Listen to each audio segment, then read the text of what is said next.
Hey guys, what's up? Sorry to disappoint you. Katy Perry's not going to be teaching you how to do synthetic division, but I'll gladly do it.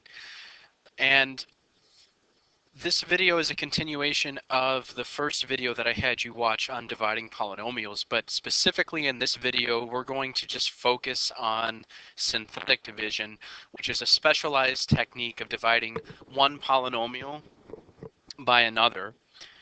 We are going to use pretty much the same examples with the exception of the example 3 that we had in our first set of videos, because that example would not be a situation where you could use synthetic division. For our example 3, I'll have a different one for you. So synthetic division can be used when the divisor is in the form x minus k. So you'll notice that the x is naked. There's a 1 in front of it. And the trick is to kind of do this sort of schematic way to represent your coefficients and constants of the dividend.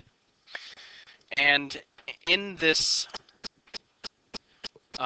partial box, we write the opposite of whatever the sign of k is. So for instance, if this would have been x plus 4, then here we would have minus 4.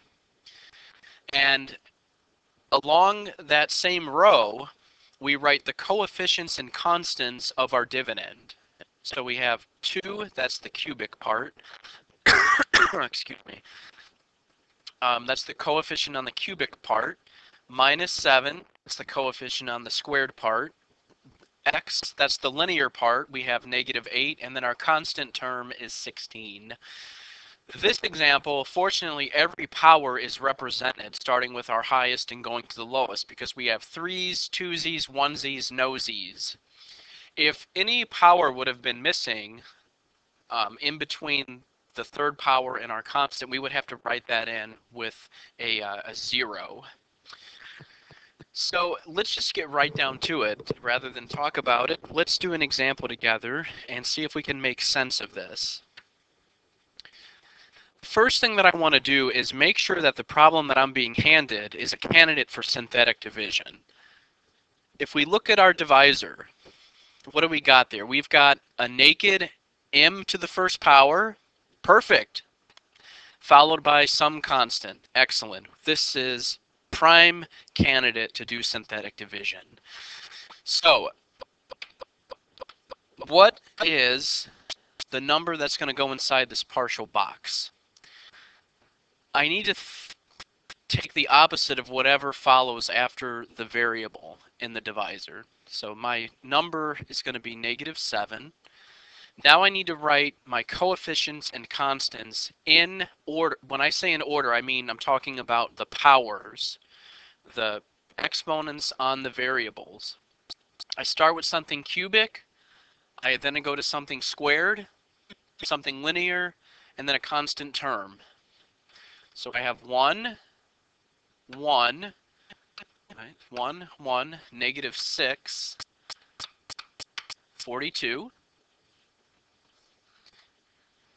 And now here's the process. You're always going to bring down the first number, and then we multiply the number inside our partial box times the number we just brought down.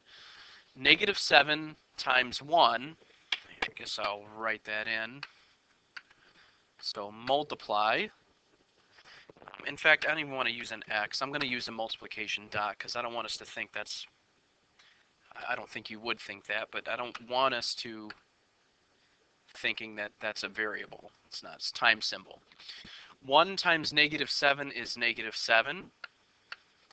Okay, now I combine my 1 and my negative 7. 1 plus a negative 7, or 1 minus 7, however you want to think of it, is negative 6. Now I multiply again. Negative 6 times negative 7 is 42. Add them up. Negative 6 plus 42 is 36. Now we multiply again.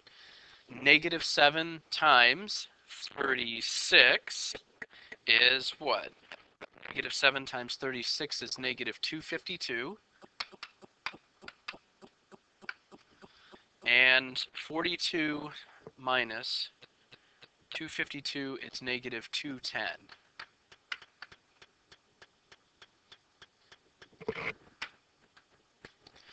Okay, so what we have just found now are the coefficients and constants on our result and the remainder. So this last part, this negative 210, is our remainder. Now each of these numbers is going to be attached to a variable with a specific power. We started with something cubic. We divided by something linear to the first power. That means that this coefficient is going to be a squared. I mean, it's going to be glued to a squared variable.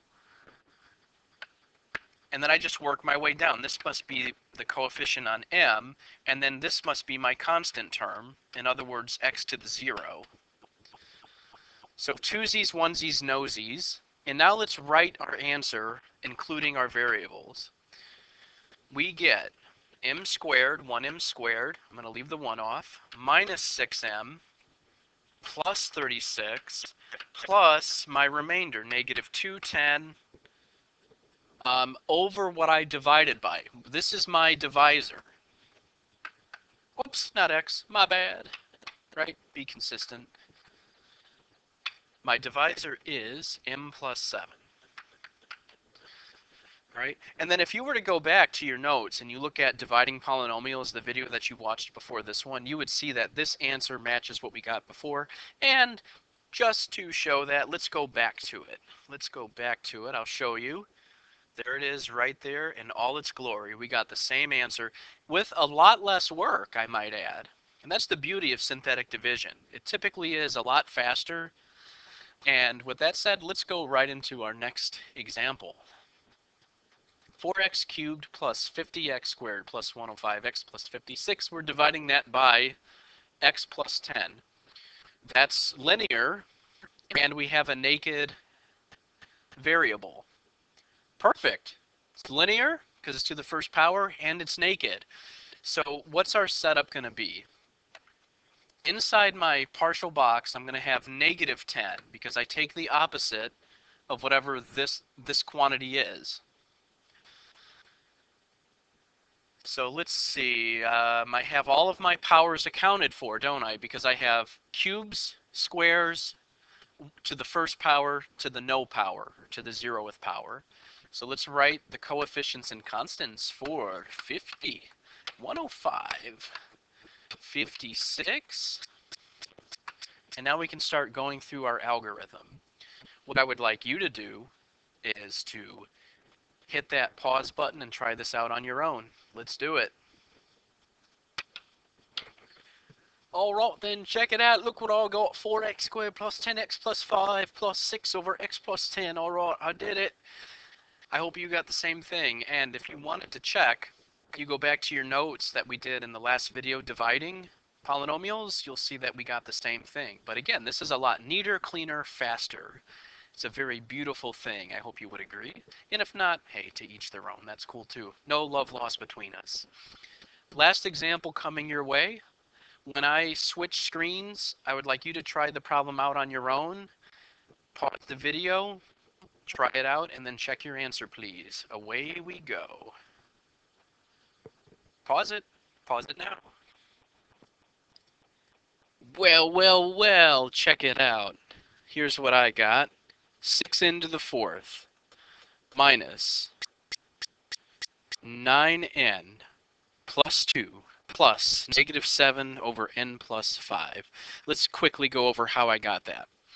First, I check to make sure that I can actually use synthetic division for the problem. And I can because my divisor is linear. This is n to the first power, and it's naked. There's a 1 in front of that n. Beautiful. Now I switch the sign. Positive 5 becomes negative 5. And I write my coefficients and constants in the same row as that minus 5. My highest power is 5. So that means I need something accounted for the 4th power, the 3rd power, the 2nd power, the 1st power, and the constant. 6 into the 5th. 30 into the fourth. I don't have any cubics in there. I don't have a cubic term, so I have to write that in with a 0. I have negative 9n squareds, drop down negative 9. I have a linear term, negative 43. And I have a constant term, 3. So fifth power, fourth power, third power, second, first power to the 0th power, constant. Bring down the first number. Multiply and then add, multiply and then add, multiply, then add.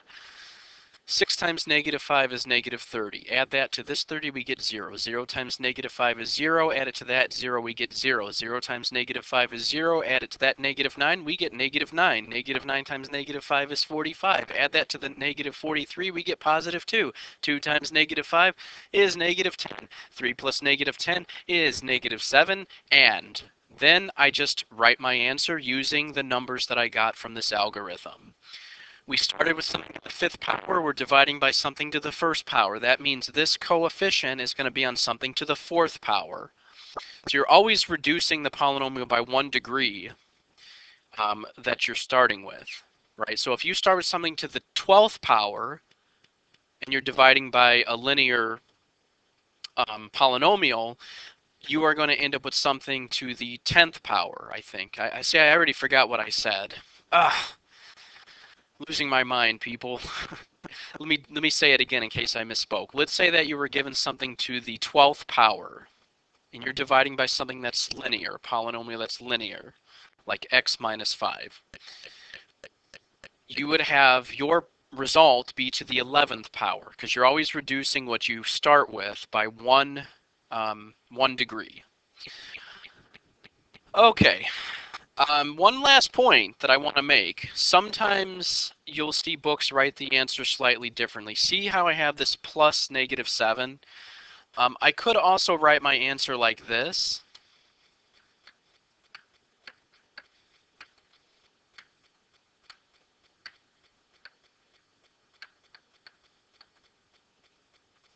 And that would be acceptable too. You don't have to have both answers, just one or the other. All right, guys. That's all that I have for you in this video. And I hope you found it informative and somewhat interesting. What we're going to do now is some practice.